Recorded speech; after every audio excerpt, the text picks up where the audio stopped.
So, Berto, have you heard about the immigrant parent separated from children, Donald Trump, Jeff Sessions whole thing? Yeah, unfortunately, it's been invading my mind like 24/7 the last 7.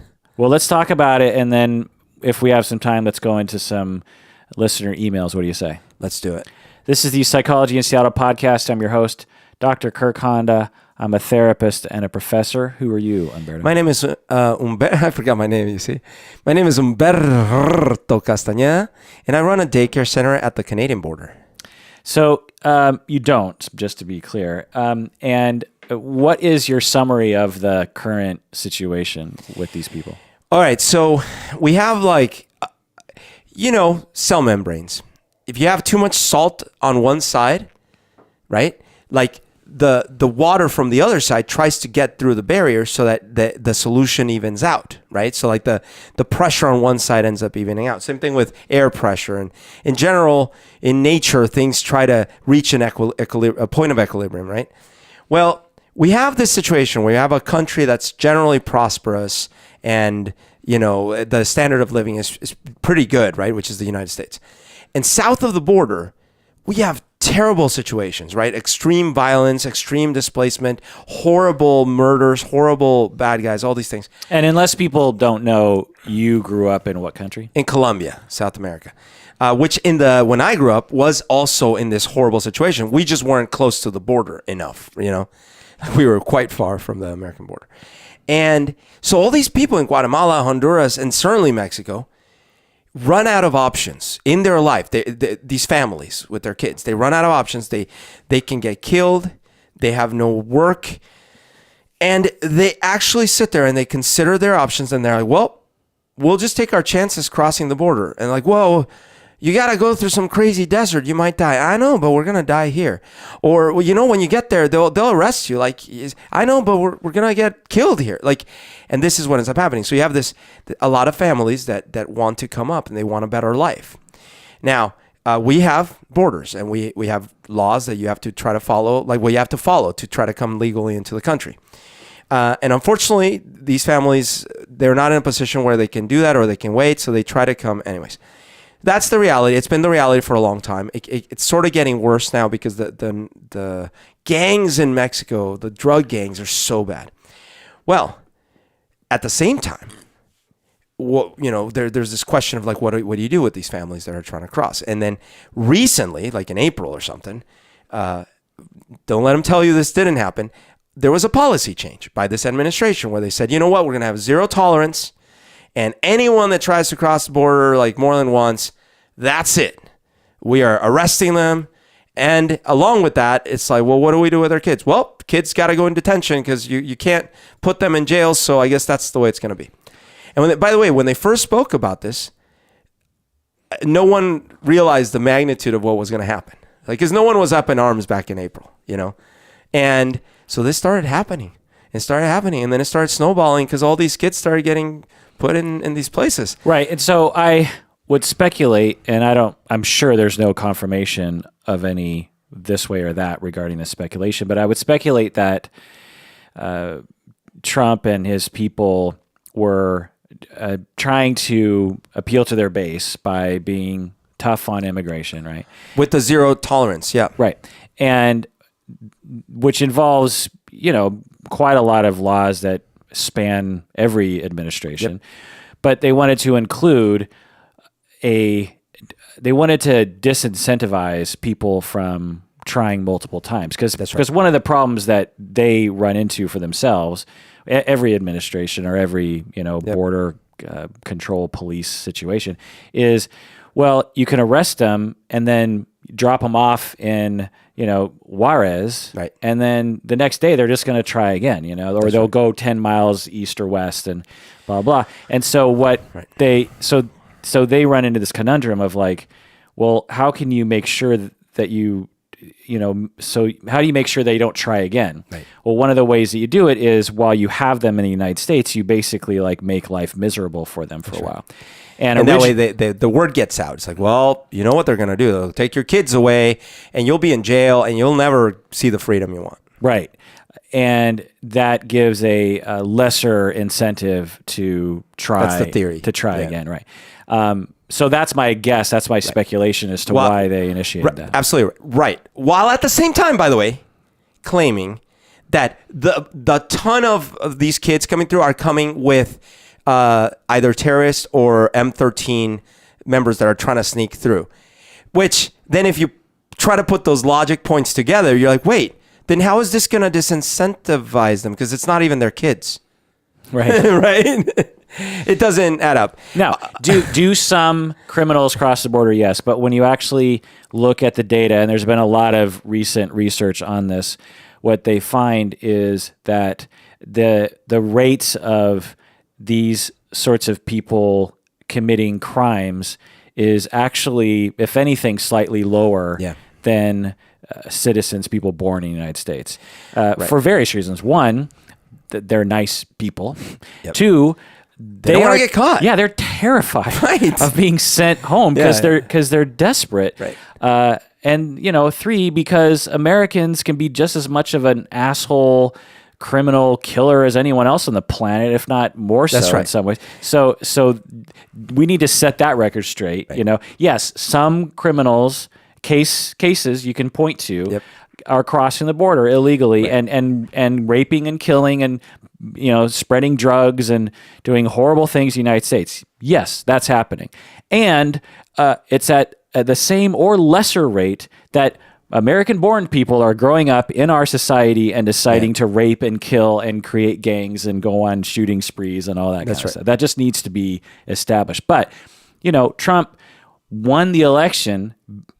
It's hard to measure, but on a good amount of this rhetoric of I'm going to stop. Yeah, he was the wall was the big promise. And his first campaign speech was those Mexicans, the rapists and the killers, these bad hombres. So this is his base. Oh, absolutely. This is what his people want to do. People not just by the border, people as far as Duluth, Minnesota, for example. So I watched that whole rally and the press conference before it. It's like a 2-hour thing. And man, I am a little bit terrified because he is spinning a really strong story for himself with that base, because he's going in there and his story is, I've stopped nuclear war. I've basically saved the world from North Korean nuclear war. Number one. Number two, lowest unemployment in history of the U.S. ever. Whatever. And number three, record profits. Everything. Everyone's making so much money. Number four, stopping the border, the inflow of, because the Democrats want everyone to come through, open borders. I'm stopping it. It's over. We're so tough. We're super tough. So tough.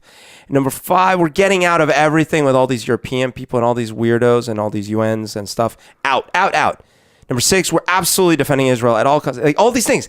And like this message, man, it's so strong. Like they're like, yeah, and we're at coal, absolutely, metals, absolutely, yes, tariffs because we want workers in America, So I was sitting there listening to that, going, this is going to be really hard to stop against that base, that piece of the right. Yeah, there is a lot of confusion and a lot of propaganda, and a lot of fear, right, and then you get Trump. Yeah. Okay, so then back to this topic. I came legally into this country. My parents came legally into this country.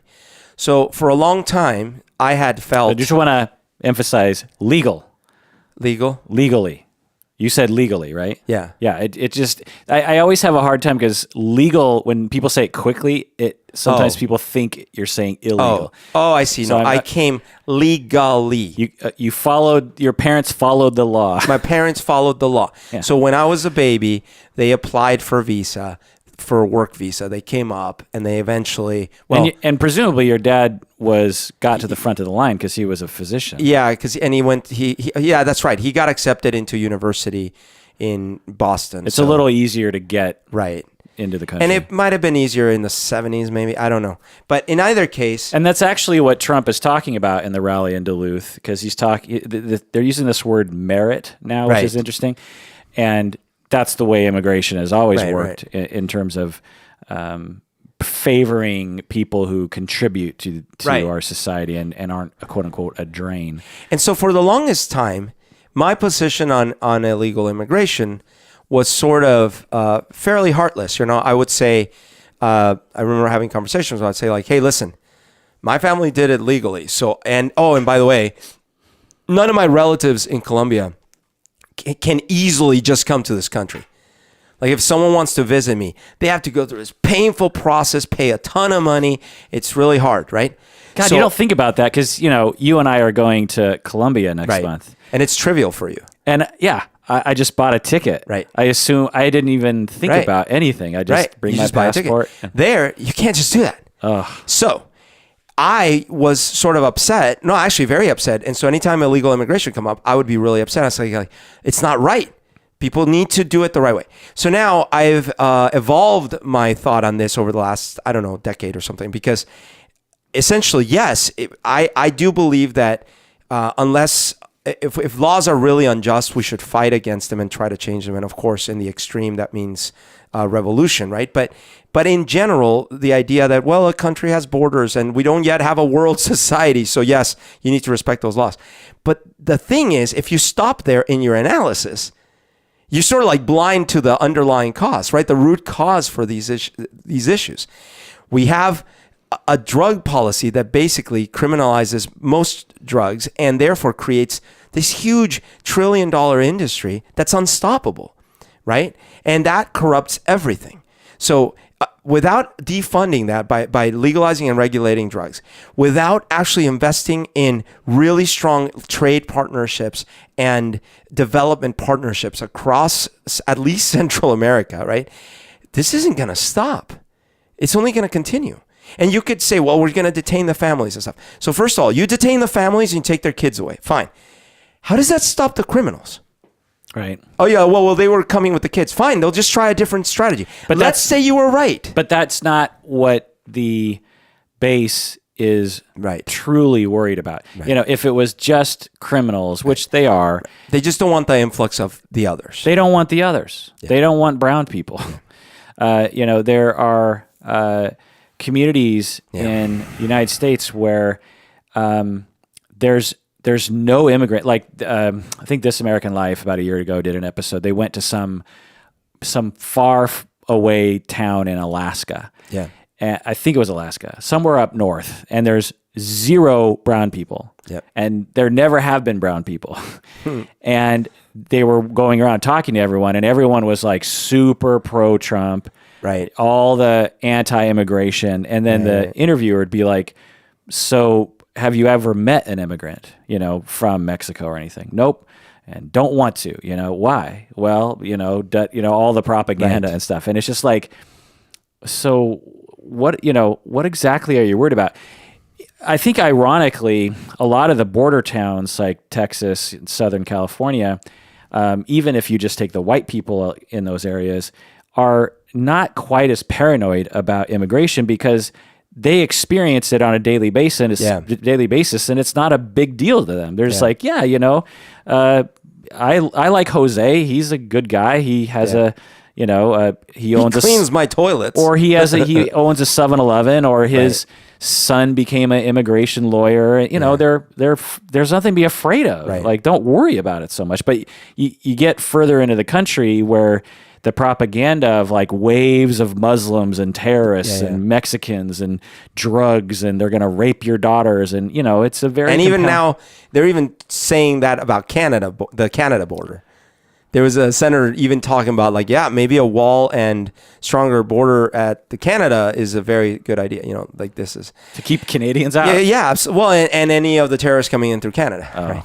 Now, here's the other thing about this. The thing is like terrorists... got into the foreign terrorists that did the most damage. They came in legally. Totally, yeah. They had enough resources. Right. These were actually educated, but that's upper or middle class dudes from mostly Saudi Arabia, right? Weren't they mostly from Saudi Arabia? Yeah. This is exactly the irony with all this. So similar to And I just want to point out that domestic terrorism is a massive problem. Absolutely. Yeah. And a good American-born white boys committing terrorist acts on American soil is a massive problem. So we just have to calm down a little bit on the immigrants. So this is a little similar in my mind to this. So when we talk about the gun problem, like there's a massive school shooting or something, and then we have the usual debate, and then nothing happens, right? But a lot of times what happens is someone might say, well, we should really regulate guns. And then someone on the other side might say, no, that's not the problem. The problem is mental health, right? But then if you then try to go to the next step and say, okay, fine, let's see if we can actually do something about mental health, that conversation ends, right? There is no, okay, well, all right, let's really invest in mental health, and let's see what we can do with that. And similar in this case where, let's say you are scared of all this influx of the foreigners, right? But then if you even went to the step of, all right, well, okay, then why don't we do something about the situation in those countries? Let's invest some of our money that we have so much of into making those countries better. Let's stop the flow of drugs. Let's all these kind of, or the making them illegal and stuff. No, that conversation will go nowhere because, of course, we don't want to invest in those countries. And, of course, we don't want to decriminalize drugs. And, of course. This is why I'm so hopeful that Obama makes his Netflix show. Have you heard about Obama? Yeah, I did, yes. Because, I don't know, have you heard what it's going to be about? Just that it's the Obamas and it's going to be educational in some way. Okay, educational, which is what I thought it would be. I thought it would be like Obama doing like Vice, how Vice, the TV show, but less sensational, more like, let me explain global warming to all Americans. Yes. Let's go over the debate. Here's what the scientists say. Here's what people, let's try to walk ourselves through this. Because Obama he's a bit of a moderate in a lot of ways. Yep. And he's really big on trying to not be partisan. He really, which is, again, so ironic since he was accused of being the most divisive and partisan in history. Well, and tearing our country apart. Yeah. So so that's what my hope is that he can come along and actually make a bunch of episodes about immigration. Right. But the problem is no Republicans will watch it. Yeah. So I just want to say to any Republican listeners or conservative listeners or people, I don't know, Trumpites, or just people who don't like what we're saying.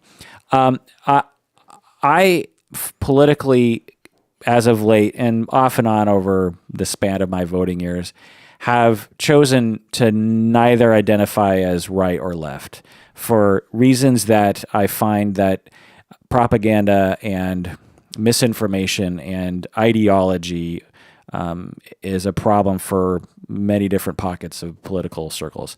So just want to say that up front. The other thing is that the notion that criminals are actually crossing the border is a problem. And, if a criminal from any country, Canada included, came into this country and like raped and killed my sister or something, like I would be upset about that. I don't want that to happen. Like no one wants that to happen. Nope. Is the thing. And so if we want to work on that, let's work on that. Let's get logical about that. Berto is bringing up evidence-based, ideas about legalizing cocaine and heroin and regulating it in the way that we have done in many states with marijuana. And guess what? Like criminality goes down, funding the bootleggers and the warlords eliminates the warlords essentially. Yep. And so, imagine if Colombia, Mexico, these places actually had just like cash crops of opium and of cocaine, and then you just regulate it. Bring it all up into the forefront.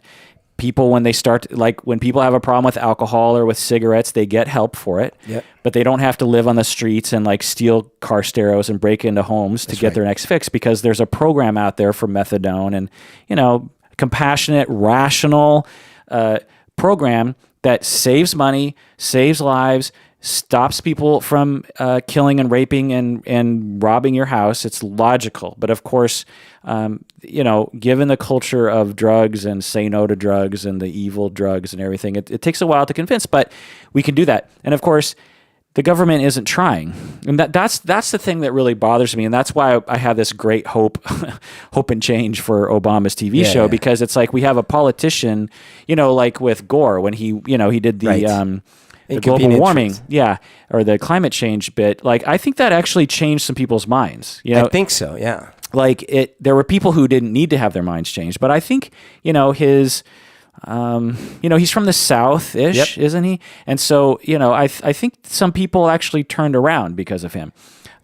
So that's what I would like politicians to do. I would like them to and I feel like Obama is a good person to do that. I feel like he can just sit down and be like, hey everyone, let's look at this. So I share your optimism in that sense. No, I don't have I'm not optimistic. Or your hope. Sorry. Yeah. I share your hope. Yeah. But because honestly, so this is a thing where I had started to see the little news bits here or there of like, kids being detained, and I gotta be honest, I was sort of like ignoring it because I was like, I don't even want, like, what, really? I didn't want to deal with it. And in the last 10 days, it started escalating so much that it was impossible. And then I started looking into it and watching and reading. And then I got so sad, so depressed, so angry that it was even hard to sleep one night, that plus the heat. And it was just like, wow, And one of the things that I've been really shocked about is how far back the other way we have swung in certain topics like environmental stuff and global warming and things. Because I did think, okay, when Al Gore's movie came out, of course it wasn't going to change everyone's mind. And he was ridiculed by a lot of people and things like that. But I thought, well, this is a step in the right direction. Well, so there are things afoot that have nothing to do with our president and his employees. We, around the world, are, completely divorced from any American politics, are advancing forward rapidly with solar power. Yes.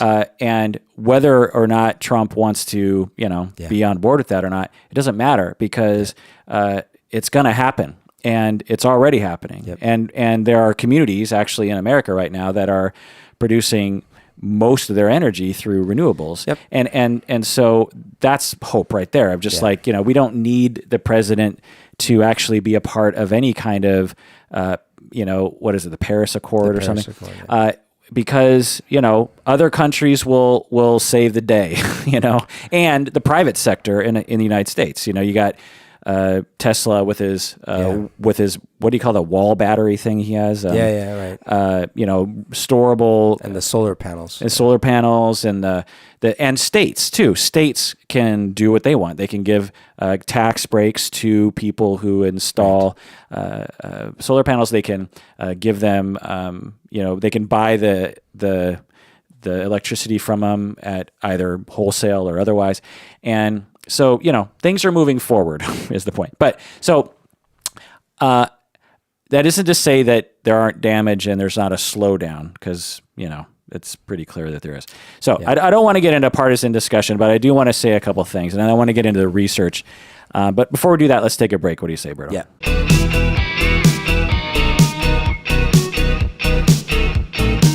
All right, we're back from the break.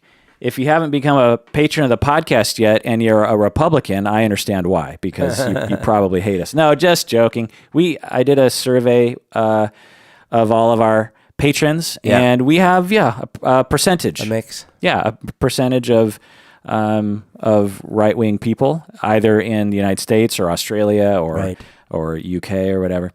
Anyway, so I don't want to get into a partisan discussion, but I do want to say one thing. If our government has a policy that is purposely separating children from their parents for no good reason, other than to disincentivize people from coming across the border, which clearly I think that's what the reason is, that's an immoral act. I don't think even Republicans, if they really thought about it, could get behind that. It's immoral, period. It's wrong. It should be changed. They appear to be changing it, honestly. Right? Aren't they changing it? Yeah, by force, he passed that the executive order, which he said he couldn't do. And that's only the beginning, because they still over 2,000 kids are currently separated from their parents, and they don't really have a good plan. By the way, they've shipped them all over the place apparently, not just in one little facility or something. No, yeah, they're like in New York. Yeah. And, So how are they actually going to reunite? Considering that I was hearing they were not keeping really great records of where the parents are going, and so it's a really horrible story that will have repercussions for a long time. Yeah, and guess who's going to pay for it? Us. Yep. And all Americans should see it that way. And if you're a Republican out there, obviously, if you just really look at the non-propaganda data, factual information, you have to agree that that's immoral. You can't do that. You can have you can follow the law regarding regulation at the border. You can deter people within reason from crossing the border, quote unquote, illegally. That's not immoral because it's following the law. If you want to change the law, people, if you're upset that we're not letting more people in, then talk to your congressperson, talk to your senator. Yeah. Pass laws. That's it. So anyway, but I do know that there are problems across several presidential administrations. There's some fake news about like Obama having a similar policy, which doesn't appear to be true, which I can't imagine being true. But anyway, throughout the Obama years, I had colleagues who actually were hired as clinicians to assess children and families as to the damage that would happen to the children as a result of deporting it was usually their father. Yeah. And so they would go to court and they would say, if you deport this father, you are going to rip this child's father away from him or her, and this child will never see their father again, and this is going to cause damage. And the U.S. government, under Obama, under George W. Bush, and before, I'm guessing, would absolutely fight to deport that person. Yep. And they didn't seemingly care at all about the damage that would do to children. So this isn't relegated, this type of like separation or the kinds of things that immigrants have to deal with in terms of forcefully being separated from their kids is not a new thing to Trump. Trump has a particular policy that is like overt separation, like almost like everyone who he runs into, he's trying to separate. But anyway. Well, sorry, to be clear about one thing. So today, I was watching something he was talking about. He was saying that the zero tolerance policy is necessary because if they don't have a zero tolerance policy, we will be completely overrun and there will be millions flooding in. Now, the fact is that before April, we didn't have a zero tolerance policy, and that was not happening. Right. So the thing that was different, our government has done really shitty shit forever. Yeah. The thing that was different, like FDR, absolutely, the beloved Democrat who locked up my family, absolutely, citizens, not even immigrants. Right. We're talking citizens born in this country. Okay. Right. So, we can't talk about Trump as like inventing something right. new. Oh, and so someone was pointing out how even in that case, they weren't separating the kids. It's like, but they rounded up every single right. Japanese descendant, even citizen, we're talking hundreds of thousands of people. Right. So the difference is that right now we are not talking about this. We're not talking, the FDR stuff. We're not talking about Nazi Germany. We're not talking about, I know some people are, but if we just talk about the actual facts on the ground, like why is everyone up in arms? What's happening?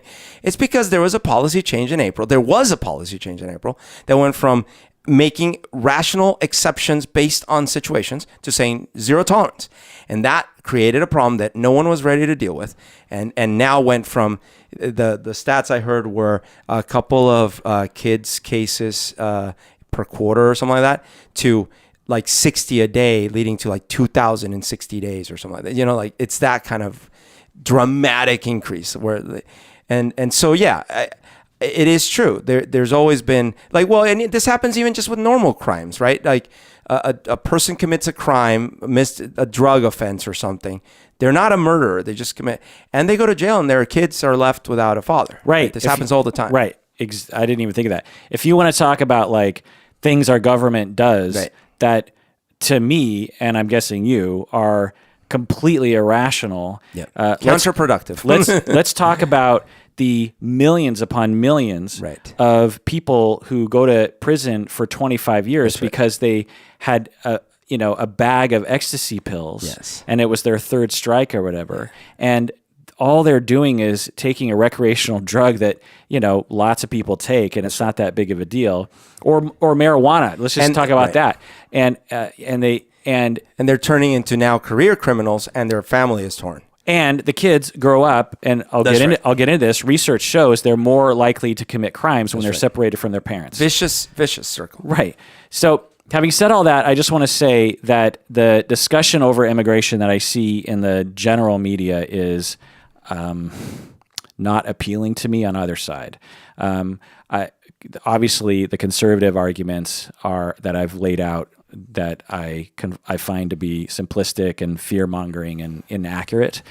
On the left, I don't even want to get into what I don't like about that, because it's just going to trigger you, Humberto, or it's going to trigger the listeners or something. But I find it also to be simplistic.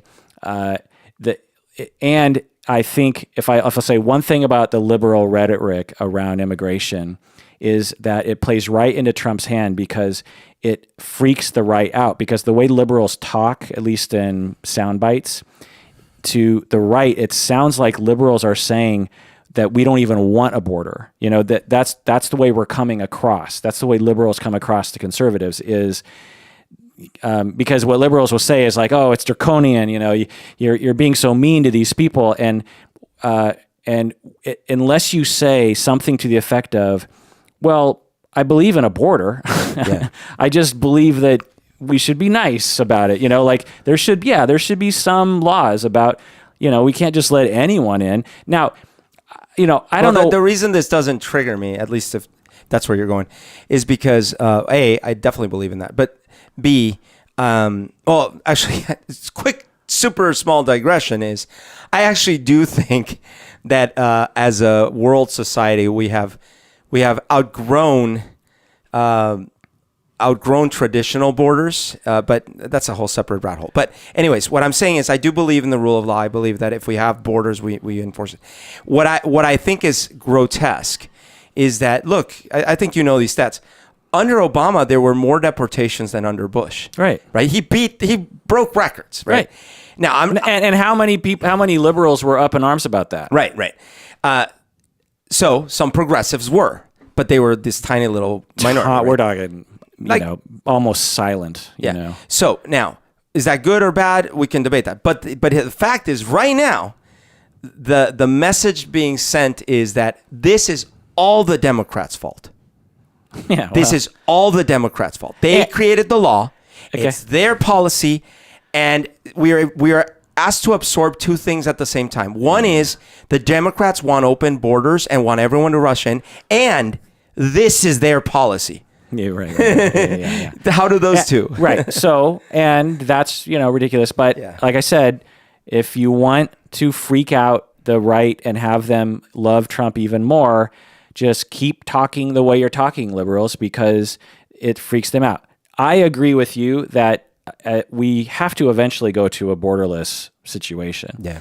And it is, I don't know the economics, but I'm guessing that if we did just open up the borders in the Western Hemisphere, that the average GDP of the average American who lives here now would drop, right? Because you'd have an influx of people who, I don't know. It would just take a while for things to kind of spread out, and eventually it would be messy at first. Eventually, we would, be stronger than ever, I'm guessing. Yeah.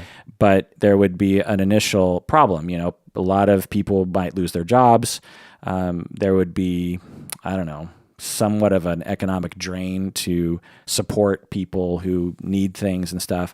But, and by the way, and without addressing the drug problem, that whole swath of states along the border, like cities and stuff, they would get violent as hell. Well, right. that would be a problem. Obviously, if we got to a place where we were making a borderless hemisphere, we could get to a place to legalize drugs. Right. I see what you're saying. Like we wouldn't have gotten there without some interim steps. Right. So we would benefit overall because, as you often say, if the aliens came to our planet and enslaved us, we would have no defense. And one of the, not only to animals that we treat, but also to the way we treat our fellow human beings. Right. I mean, we Americans never, like you and me, Humberto, we never go hungry. And even if we lost our jobs, like there would be a net. There would be a net just in terms of our family members, our immediate family members. Yep. And if we didn't have that, there would be other kinds of safety nets. Yep. Blah blah. And so imagine if one day the aliens show up and they're like, "Hey, Earthlings, you have crossed our border illegally." We're like, "What? Yeah, your solar system is now in our region of space." Wait, what? Yep, you're all going to internment camps. Sounds like a good SNL sketch. Yeah. So morally speaking, it is extremely problematic that we have borders at all between prosperous countries, because the whole idea is it's like, well, you got to keep a border up because we have to preserve our wealth, and we don't want them to take our wealth. That's what it comes down to, and that can't be right, Now, I think it's way too much to ask our society to just open up the borders. Right. So the governments are the governments in some cases are way too disparate in terms of policies and rules and things like that. Okay. So you would say, why aren't there borders in the United States between states, for example, right? And in general, because we have a very dominant federal army that stops that from happening. That's right.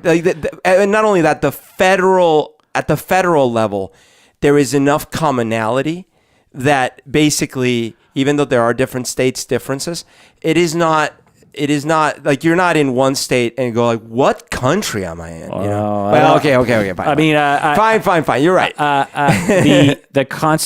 We had the Civil War in which there were states who actually tried to break free, and then during that time, the North won and that some war. States do want. And so the reason why states don't break free is because they're fairly sure the federal government will invade them. That's fair. And put an end to it. Clearly, there's less difference between Vancouver and Seattle than there is between Seattle and, say, Kansas or something. Right. Yeah. Right. Anyway, so what I'm saying is, like, as a liberal person, if you want to bridge the gap and have the right understand you and come to your side, you have to at least have the caveat of like, okay, fine, border. Yes, I'm for it. And the other thing is, like, there's always been a wall. I don't think people understand. Like, if you've never been to San Diego or to Tijuana or to Juarez, where I've been to Juarez, I've been to El Paso. There's a fucking wall. Like, it's Trump talking about a wall isn't. I'm just like, to me, I'm like, fine, build a fucking wall. Like, you'll just be extending a wall that's already there. That's why he got away also with saying, "Oh, we've already started," when they were revamping an existing right. There's been a wall there, I'm guessing, for decades. There are parts of the border that don't have a wall. Like, there's this section in Big Bend in Texas, the Rio Grande. Right. It's hilarious to call it the Rio Grande. It is a small river.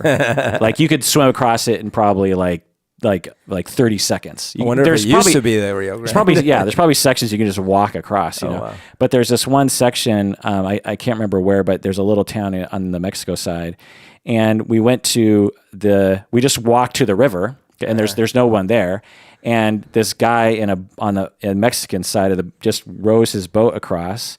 And for a peso or $1, I can't remember what it was, you get in his boat and he just paddles you across, and then you're in Mexico. And then we go to a city and we have breakfast and we ride horses and we just come back to Texas. And that's the way a lot of the border is, because especially in Texas, Arizona, the communities between Mexico and the United States are much more blurred. Like, there's There's a house and a house. Like you might have cousins who live on the other side of the river, you know, and anyway, the point is that, and I also listened to another podcast. I can't remember what it was. It might have been Radio Lab. I'm not sure, in which they did this study and actually looked at the numbers and looked at prior to or maybe it was 99% invisible, but it was prior to this one guy taking over in the 70s, I believe, the border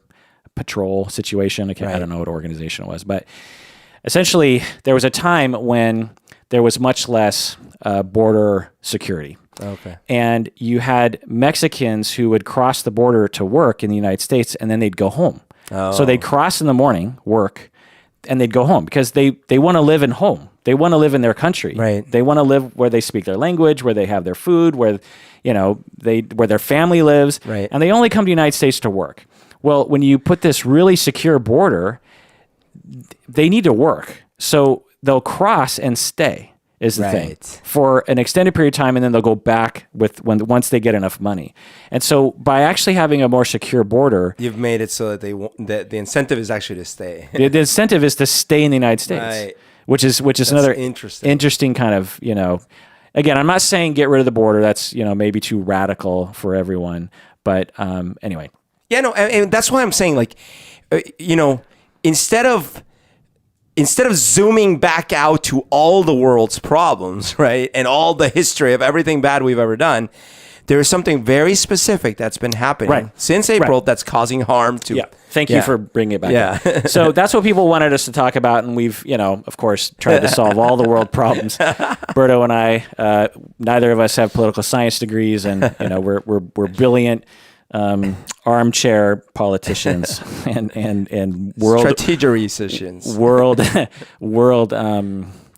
dictator people. Wouldn't it be great if you and I were world dictators? Yeah. Oh, that'd be awesome. Yeah. I could get a margarita just by snapping my fingers. Yeah. So everyone should agree that separating children from their parents for extended periods of time is immoral. It's wrong.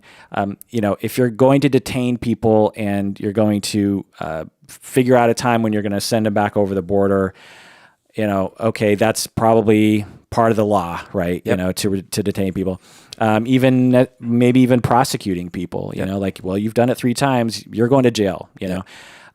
It's just given your description, which is a very good typical story of someone who actually crosses the border. I mean, they're desperate, and it's just heartbreaking. Yeah. But like I said, I don't think we're even going to get liberals to say, yeah, just open the border. Anyone who come in. No. Like we said, there are things right now, a whole host of other problems that would make that turn into a whole other kind of mess. Right. Yeah. So it's immoral, it's wrong, it needs to end, and it sounds like it is going to end. Let's go into the research because that's what I think people want us to talk about. Yeah. Okay, so separating children in immigrant families has actually been studied for a long time. Oh. It's not a new thing, because the immigration process presents a lot of situations where you have to get separated from your parents. I mean, you were separated from your parents, but it was because of divorce, not necessarily immigration. No. But like some families, only one of the spouses will get a visa to come in, right? From the Philippines or something, and then they're like, oh great, I got my toe in the door. Okay, I'll go there for a while, and then which means I can't see you for like a year or something, right, or longer, right? And so one study found that 85% of children in immigrant families were separated from their parents for a significant amount of time. Wow. Often for years, like anywhere from 1 to 10 years or something. The average was like 3 years. So, by the way, you're actually, it wouldn't be wrong to say that because of immigration, I was separated from both of my parents for a while. Because if you think about it, if my parents had lived in Bogota and separated, I would have probably stayed with one of them, period, right? Because the support structure was there. So you wouldn't think that I would have had to go live with my grandparents and not my dad if we were all in the same city. You're gonna have to back me up. Oh, okay. So I moved with my dad and my mom to Massachusetts. They split up. I stay with my dad. My dad has no support structure, and he is alone in the States with me. It gets to be too much, so he takes me back to Colombia. But he has to go back. He's got a career, a university degree thing in Columbia University. Like, what is he going to do? So I go back to live with my grandparents for a year while my dad goes back to New York so that he can get his, base established. So then I can come back to live with him. Right. So I was separated from my dad because he was trying to get his. But correct me if I'm wrong. Yeah. I could be wrong. Even if that was the other side of the country of Colombia, it would have been the same, right? Because it was just that you were separated from. He needed to work hard, and sure. I guess any great distance, but no one would move within Colombia necessarily. But I'm just saying the biggest city, right? It doesn't have anything to do with crossing a border. Well, but it does, because the only reason, what's the incentive for him to stay in the States? It's because that was where the opportunity was, right? Yeah. Why not just go back to Bogota then? Because of different opportunities in Bogota. Yeah, much less, much fewer opportunities. But I don't think that. So but that is what happens with immigrant families, right? Well, right. So, and policies around who gets visas when will also contribute, right? That's right. Yeah. So like they don't like the husband's criminal record, like he has some kind of petty theft or something. Right. But mom can get in, and mom can get 2 of the kids in. You know what I mean, or something like that. And so there's those kinds of policies result in that, and also just logistics, like what you're saying in terms of. Yeah, I think I'm just supporting that point that I hadn't thought of, which is that immigration in general especially in these cases where you're trying to start a better life in this other country, I see how they would be already problematic and would cause separations, even if it wasn't, Yeah, it happened to my great-grandparents when they emigrated from Japan to Washington State. They left behind, they had 6 kids in the family eventually. My grandfather was born in Washington. Anyway, they had, I think, 3 or 4 kids at that point, and they left one of the boys behind. And he had trouble his entire life. Because he was like separated from his parents for like 4 or 5 years or something. And, they didn't have Skype back then, that kind of thing. Of course not. So there's many demonstrated ill effects, according to the research. You're much more, as a child, when you're separated from your parents in this situation, not just any situation, but specific to immigration. When you're separated, you're more likely to be depressed. You're more likely to have an attachment injury, obviously. Your school performance goes down. Your job performance goes down. You're more likely to have conduct disorder, which is the precursor to psychopathy or antisocial. You're more likely to involve yourself in criminal behavior and so on. Right. And this is found in several countries, not just the United States, but UK, Canada, Filipinos going to Canada, that kind of thing. And there's been a lot of research. For example, Anna Freud and Burlingham in 1944, they studied infants separated from parents during the London Blitz. You know what the London Blitz was? No. So we have the Nazis, the Luftwaffe are bombing London relentlessly. Right. And there was this, there's this fear of all the Londonites worried that is my building going to blow up next, Right. And so what a lot of the parents did is they're like, well, we still have to work in the city.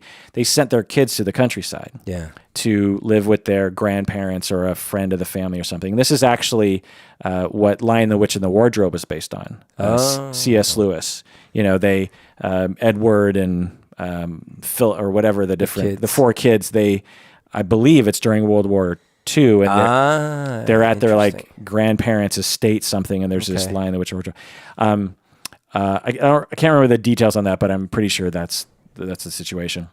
Well, Anna Freud and Burlingham did this study in 1944, and they concluded that it was better if the children stayed in London and actually with all that stress, endure the stress and maybe even possibly get killed than to actually be separated from their parents for an extended, 6, 12, 24 months because of the psychological damage that it does to kids. Oh my gosh. We tend to not understand the importance of attachment. And this is why when people move a lot. So even if you stay with your family, but you move, you're being separated from your community, your extended family, your friends, the teachers that you know, like the corner shop friendly guy, your minister, all the people at your church. Right. Like even when you move with your family, right, you're still enduring uprooting a tremendous amount of attachment injury, which actually is neurological damage. It's not just like a slight issue. Like you can actually have, what I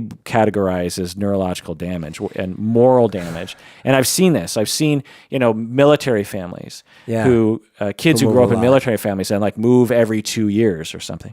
And they, in my estimation, always have some kind of issue related to that, where they have a hard time relating to people, they have a hard time trusting people, they have a hard time being loyal to people, they have a hard time developing... Because everything's going to end in a couple of years. Yeah, and that's not a cognitive idea to these children because they were raised in that way, and so their brains developed in that context, and so don't get too attached. To some extent, they're incapable of becoming attached to people. Do you know what I mean? Because they're brains. So so I also wonder if you know how so many generations were sent to boarding schools. Right. So that's another problem. Caused crazy amounts of the problems we have now. Oh my God. So I have rich kids today who are sent to boarding schools and have psychological problems. Of course. Because there's this idea of just like they need to go to a boarding school, they need to learn from blah blah blah, or they need, and it's just like well, if you want to damage them and So Harry Potter and all his friends damaged. Well, Harry Potter was in an abusive household that he hated his... That's true. But all the other kids... But the other kids who had loving parents, absolutely. They don't see him for a year. Can you imagine? You go a whole year without seeing your parents. Malfoy. I guess that happened to me, but...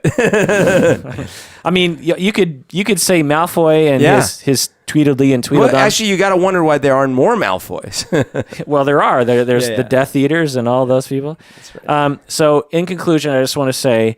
Border laws and enforcement, okay, it's a normal thing that is across the vast majority of societies, particularly the ones who have a high GDP per capita.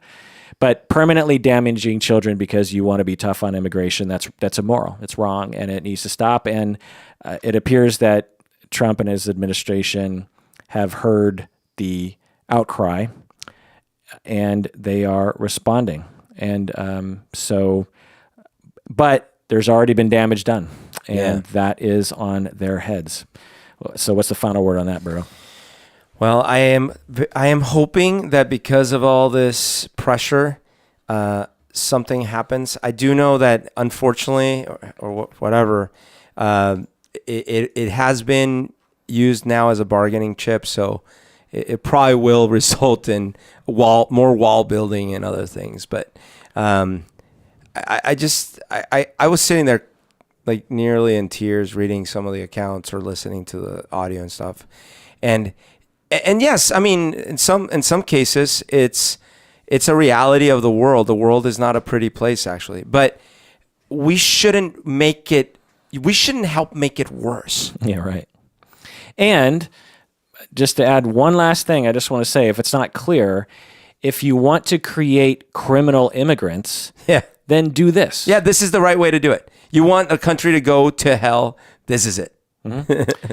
Well, that does it for that uplifting episode of Psychology in Seattle. Thanks for joining us out there. Please take care of yourself. And Republicans out there and YouTubers who hate me, feel free to fuck off and not leave a comment. Because you deserve it.